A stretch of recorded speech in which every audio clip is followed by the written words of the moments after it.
What is up, guys? This is Pinzo back with another video today, and what I've got for you guys is another top 5 build guide. So the way we've been doing these is going 5, 4, 3, 2, 1 on the best heroes in their roles and giving you builds for each of them. I thought this was a good way to do the build guides that everyone's been asking for, and I think you guys are enjoying it. Hopefully you are. I'm recording all of these on one day, and then they're all getting posted because I'm going out of town for Thanksgiving. So hopefully you guys are enjoying these because I'll be reading the comments. So if you guys have questions, let me know in the comments. Anyway, today we have support. Support, one of my favorite roles, actually. I think this role is really fun to play. Moving into number 5 on our support list, gonna be Muriel. Muriel, pretty strong hero. Supports are pretty close in their how good supports are. 5 to 1 is pretty close in my opinion. So there's that. Moving into Muriel, your crest, where are the support crests? Support crests. Most of the games you're going like Reclamation, Silentium. If they have Aurora, Fae, Reclamation is pretty much necessary. It's really good against those heroes. You completely blank their ultimates if you go Reclamation. Otherwise, most games I would go Silentium. I think Tranquility is okay, but it's just the cooldown is short. It's a 40-second cooldown, but it's not short enough to be able to spam it like a lot, right? It's still 40 seconds. If it was like a 25-second cooldown, this crest would be really good, even if it was less healing.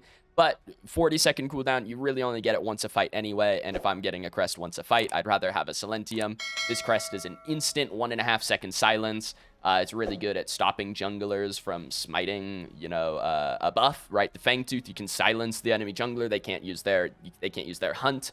You can silence someone jumping on your carry, especially on Muriel. You're sitting in the back line a lot. You get a free silence on them. They can't use abilities. Your carry gets to kill them. Very, very good crest. Moving into items. First item on Muriel, pretty much every game, Marshall. Item's very good, gives you a lot of attack speed. I wouldn't play Muriel with a Revenant carry anyway. So as long as you're not playing with a Revenant, you're still getting a lot of value out of this from... Excuse me, I got the hiccups. From the rest of the carries in the cast, you're still getting a lot of value out of this.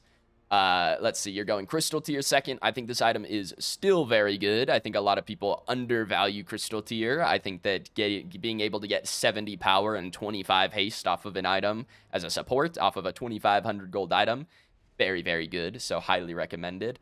Oh, this thing has Wellspring and Requiem in here. That is crazy. Wind Collar is your 3rd item most games. Tainted Scepter or Tainted Totem is your 4th. Keep in mind, supports, you aren't really getting to 4th item like the majority of games. Most of the time as a support, you're ending on 3, maybe 4. You're not really getting to 5, 6. 5, 6 on Muriel is probably Astrocat. You can go Astrocat early if you just want to ult around. It's a fun way to play Muriel. I don't think it's the best way to build her. The support items have such good ability haste on them anyway that I don't think you really need it. But like Lunaria is not bad as a 5th item option. Everbloom is probably your primary 5th item. I think Everbloom's been nerfed quite a bit, and it's not as good on Muriel to begin with. So I don't think you need it. That's why I, again, slot it later in the build. But like these 3 first items are kind of your core. Marshall, very, very good. Tainted or Crystal Tier, very, very good. Wind Collar, very, very good. You get double move speed from your right click. If you right click somebody, they go zoomy, zoom, zoom, which is very good. Tainted Totem, very good for anti-heal. You get Tainted Totem, and the rest of your team doesn't need it. If the enemy team has a lot of healing, I would swap these. I would go Tainted Totem 3rd if they have a lot of healing. But this is like these 2 items I think are very, very good on Muriel, very core. If you're playing against a Narbash in lane, you can go Tainted Totem 2nd.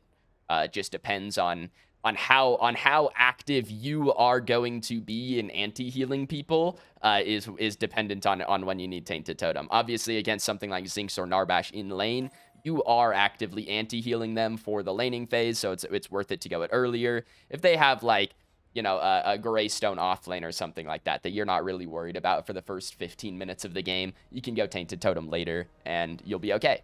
But Muriel, number 5. Going into number 4... it's going to be Narbash.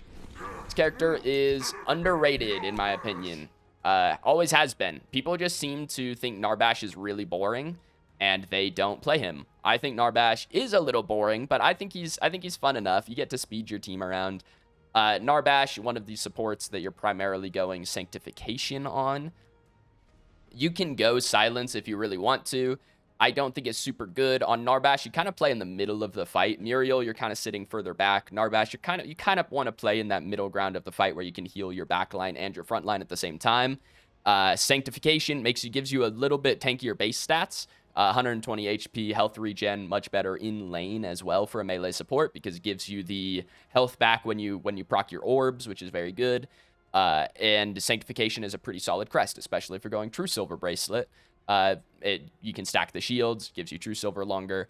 Leaf Song is also good if you have a team of goers. If you've got, Grux or Kai or Greystone or, right, these Terra, these characters that have to walk in to get value, right? Their only way in is to walk forward, right? People without engages. You're not playing with like Sereth or Steel, right? People who have to walk at people. Leaf Song is good. Generally speaking, Sanctification is the safest crest option on Narbash. First item, Narbash, most games, Crystal Tier. This item, in my opinion, is bonkers on Narbash. You always have the passives. It has so much mana regen on it. It's 70 power. It's 25 ability haste. You always have it available. It's 150% mana regen. Very, very, very good item on this character. Second item a lot of the times is Wind Caller right now, in my opinion. I think this item is very good. It just gives your team move speed throughout a fight.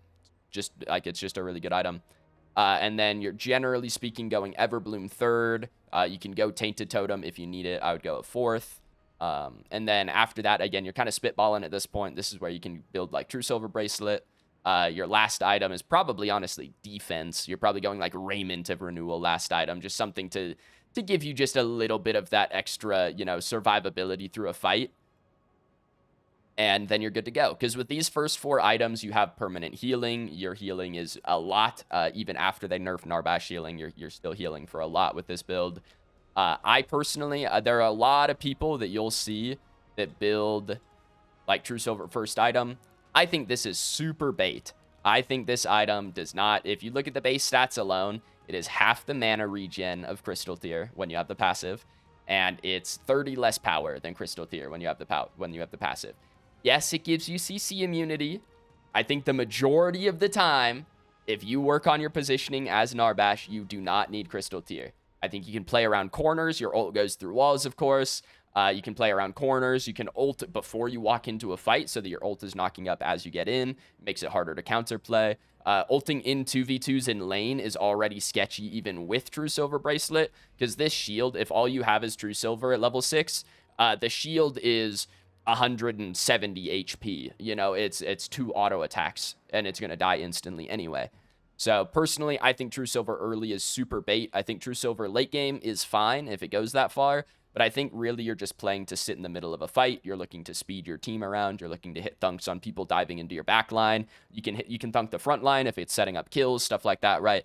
But you're looking to play in the middle of a fight. I don't think you need True Silver early, personally. I think it's a get good angle. I hate saying that. I hate that. I just cringed a little saying it, right?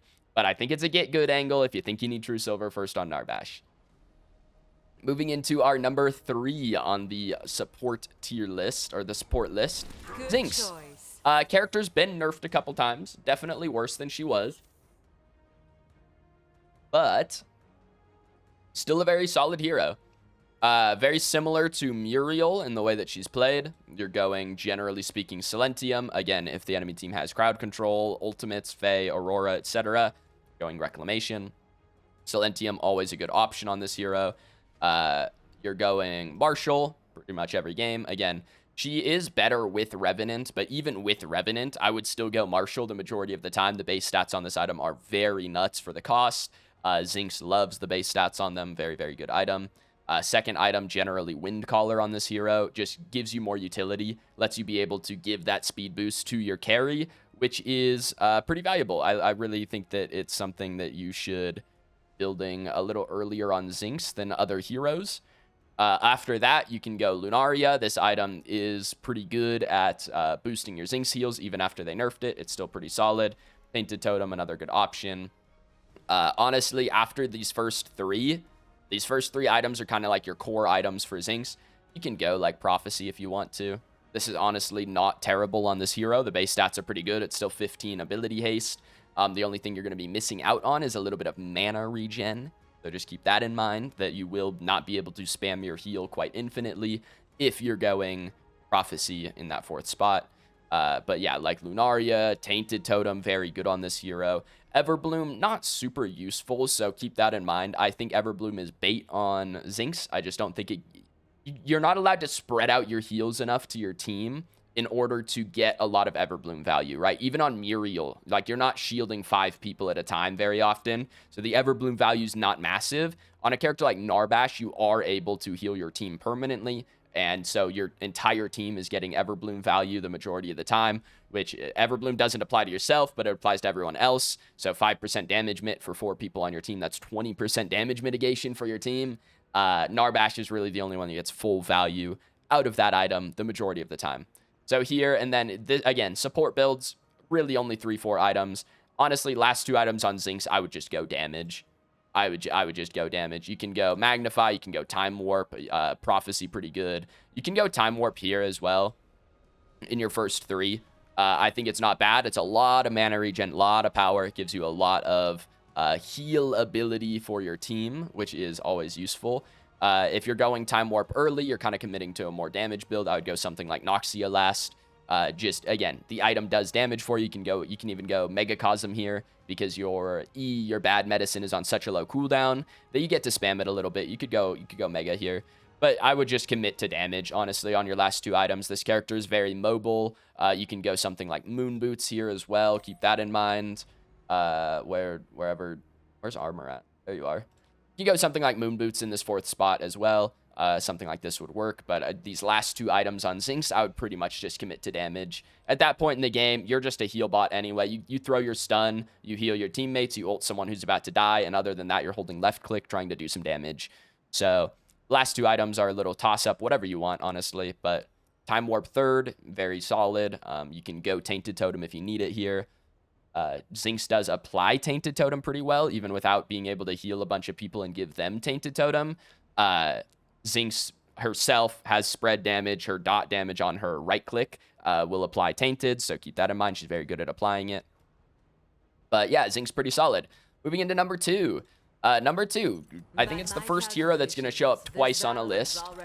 That's Bellica. Bellica showed up in the mid laner tier list as well, or in the mid laner build list.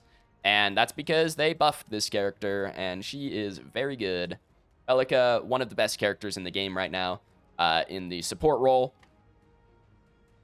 and the mid lane role. Excuse me, I'm losing my voice a little bit. I've done a lot of recording today, guys. Anyway, in support, again, Silentium, the majority of the time, you can go Reclamation if they have crowd control. I guess I'll just keep beating that dead horse, you know what I mean? Marshall, very good first item on this hero. It's, again, as support, you don't have to go full damage on Bellica, and then the number 1 support, you will see that it is more damage oriented. I still think Marshall is very good first item on this hero. As long as you're not playing with a Revenant, Bellica Revenant is a very good duo lane, just by the way. And if you are playing with Revenant, I would skip the Marshall. I would just go Tainted Scepter. If you're not with Revenant, I would go Marshall, Tainted Scepter. And then now, you just kind of go damage. This is one of those characters where on support even, you're just building damage to try and kill people. You can go Time Warp 3rd if you want more cooldowns. You can go Combustion 3rd because you have 25 haste already. You can go Megacosm. I don't think Megacosm's super good on Bellica, generally speaking, but as a support, I think because you're just, obviously you do a lot less damage as support, you're down in gold, it can be fine. Something like this, right? You don't have to go Caustica. I wouldn't recommend it on support. Honestly, after these first like 3-4 damage items, I'm probably going Moon Boots just for survivability. It makes you a lot harder to kill than you would think, and it is really annoying to play against. And then last item, you're just going more damage, right? Whatever you want here. This can be Magnify if you have like 3 magical damage dealers on your team. You have a Grim ADC or something like that, right? Magnify. Shreds Prots, pretty good item, even as a support. You can go Golem's Gift. You can go Wraith Leggings. I mean, it's really open. You're just going, like, decent damage items is really your goal to build on Bellica support. Again, if you have a Revenant in your lane, just skip Marshall. push the build back, you just go full damage. You just play Revenant. You just play mid lane Bellica from support. It's pretty dumb, but that's what you do. But yeah, Bellica, very good at bullying the lane. They reduced her bomb cooldown. She's very good at bullying the lane. And then number 1, process of elimination. You guys probably knew this one was coming anyway. It's Dekker. I think this character is still very, very, very good. One of those characters that just, like, probably needs an ability reworked before this character isn't top tier. Just does everything, man. She has long range engage. She has chain CC. She has a cage. She has wave clear, right? She has a slow. She has 3 CC abilities plus 1 that blocks movement. It's just a pretty dumb character, realistically. Again, most games, Silentium is the play. You can go Rifties on this character, and it's not terrible. You are committing to being engage, which means that you have to be careful of your positioning before fights. I think for the majority of players in the player base, I think Silentium is the easier and safer option. If you think you're really good at Dekker, or you have something huge in the mid lane, something like Gideon, you can go Rifties and it's not bad, but Silentium, the safer option of the two for sure. Tainted Scepter, first item on this character. I don't think it's worth going Marshall. This is the one support that, like, even though her autos are pretty good, you just, like, you don't need Marshall. You just go damage, and you one-shot the enemy mid laner, and it's dumb. Again, I don't like it. I hate the way that it works, but I think you just go Tainted Scepter first, and then you pretty much are just going full damage. You go, like, Tainted Scepter, Time Warp. I would go Moon Boots in this third spot. It just gives you a crazy amount of survivability. I think Dynamo, also very good, lets your team kill tanks a lot easier than you would think. And then, again, 4 items. This is your support build for the game, right? Last 2 items, I would just go more damage. I would go, like, Noxia, probably, and then, like, Megacosm. Something like this, give you more ability haste, give you that max HP damage. The items do the damage for you. So even though you only have 4 damaging items, you'll still do quite a bit. But yeah, this Tainted Scepter, Time Warp, Moon Boots core, these 3 items feel really good on this hero. And I think Dynamo 4th is really good. It lets your team kill tanks when you chain CC people. So I think that is very valuable as well. And yeah, that's the Dekker build. This one's pretty straightforward. You're kind of just building damage. So let me know what you guys think of the support builds down below. Let me know if you guys think I missed something. I'm just curious what you guys' thoughts are. And yeah, that's all I've got for you guys today. So hopefully you guys enjoyed. If you did, leave a like, comment, subscribe. But as always, I've been Pinzo. This video's donezo. Thank you guys for watching. I will see you guys in the next one.